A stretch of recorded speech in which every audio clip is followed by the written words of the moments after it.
দীর্ঘ ৩৩ বছরের অপেক্ষার অবসান, জাতীয় পুরস্কার পেলেন শাহরুখ খান। ভারত শুধু নয়, ভারতের বাইরেও তাঁর জনপ্রিয়তা তুঙ্গে। ৩৫ বছর তিনি একাধারে রাজ করছেন স্ক্রিনে। এখনও পর্দা এলে আবেগে ভাসেন অনুরাগীরা। এখনও তাঁর সিনেমা রিলিজ হলে সিনেমা হলের বাইরে ঝোলে হাউসফুল বোর্ড। তিনি আর কেউ নন, তিনি বক্স অফিসের বাদশা শাহরুখ খান। খ্যাতি, জনপ্রিয়তা, সম্পত্তি থেকে শুরু করে অসংখ্য পুরস্কার রয়েছে তাঁর ঝুলিতে। তবে আক্ষেপ ছিল তিনি কোনোদিন জাতীয় পুরস্কার পাননি। এবার সেই আক্ষেপও ঘুঁচল। শুক্রবার ঘোষণা করা হলো ৭১তম জাতীয় পুরস্কার। জওয়ান ছবির হাত ধরে প্রথম জাতীয় পুরস্কার পেলেন শাহরুখ খান।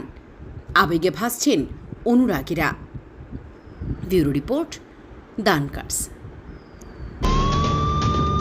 ফলো করুন দ্য আনকাটস।